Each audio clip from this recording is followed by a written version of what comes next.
पहले अचल कैसे हैं आप? सही है, अच्छे हैं।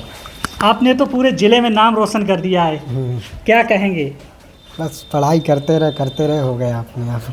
अच्छा, ये सारी किताबें हैं आपकी लगी हुई हैं। हाँ। अच्छा, एक बात बताओ, सुना है कि आप यहाँ का जो एक प्राइवेट स्कूल है राजा अजय कुमार सिंह, हाँ। वहाँ के आप स्टूडेंट रह चुके हैं। हाँ। लेकिन वो तो हिंदी मीडियम था ना स्कूल। तो वहाँ से मैंने 12th यूपी बोर्ड से ही की है। अच्छा, और फिर तो उसके बाद मैंने प्रिपरेशन इंग्लिश में की, धीरे धीरे अडेप्ट होते गए और करते गए। कितने साल की मेहनत थी इंटर करने के बाद? कितने साल? मैंने 3 साल प्रिपरेशन की है। मेरा 3rd अटेम्प्ट था और 639 मार्क्स आए। All India rank 2350, 2350। 2350 नंबर से 2350 ऑल इंडिया अच्छा, रैंक। जहाँ हम आपका रूम तो बिल्कुल साधारण है, इसी रूम में तैयारी करते थे आप? हाँ। तो हमने देखा है कि लोग बहुत से पैसे खर्च करते हैं, जाते हैं बड़ी बड़ी कोचिंग संस्थाओं में जाते हैं।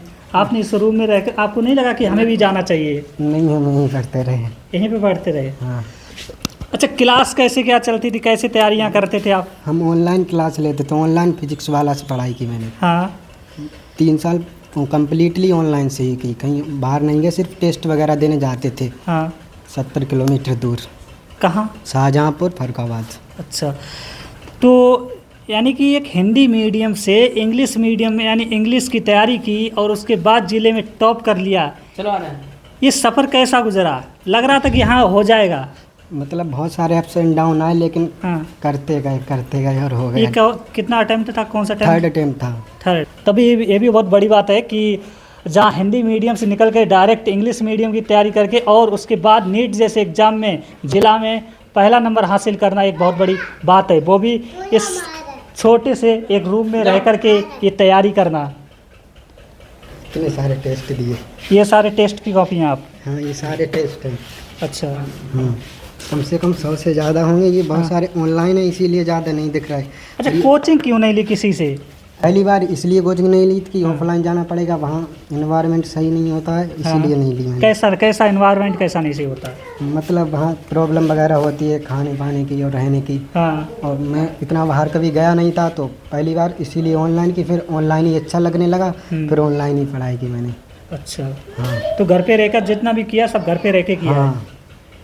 ये बहुत बड़ी बात है कि जहाँ लोग लाखों रुपए खर्च करते हैं, करोड़ों रुपए खर्च कर देते हैं नीट जैसे एग्ज़ाम को पास करने के लिए, वहाँ घर रह कर के पढ़ाई करना और ज़िले में टॉप करना किसी बड़ी सफलता से कम नहीं है। ये उन युवाओं के लिए एक यानी प्रेरणा है जो अपने माँ बाप का पैसा खर्च करते हैं, बड़ी बड़ी कोचिंग संस्थाओं में जाकर के एडमिशन लेते हैं, उसके बाद भी वो एग्ज़ाम पास नहीं कर पाते हैं, और ये एक बहुत बड़ी कामयाबी है। और इसमें सबसे बड़ी कामयाबी ये भी है कि चाहे स्कूल हिंदी मीडियम का हो या फिर इंग्लिश मीडियम का हो, ये मायने नहीं रखता। अगर मेहनत सच्चे दिल से की जाए तो फिर सफलता ज़रूर मिलती है। सही है ना? हाँ। तो बस आप डटे रहो, हो जाएगा एक बार। अच्छा, आप मान के चलो, आप एक नीट एग्ज़ाम आपने पास कर ही लिया है, आने वाले समय में क्या करेंगे?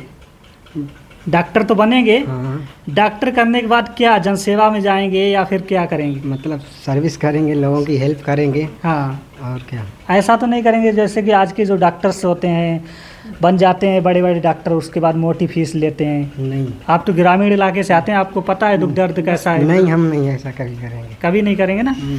तो ये भी ध्यान रखना क्योंकि इस क्षेत्र की भी आपके साथ दुआएं होंगी। हाँ। उन दुआओं का साथ देना। ठीक है, ठीक है। ये तो हमारे साथ रहे अचल, और अचल के पिताजी जो हैं एक किसान परिवार से आते हैं और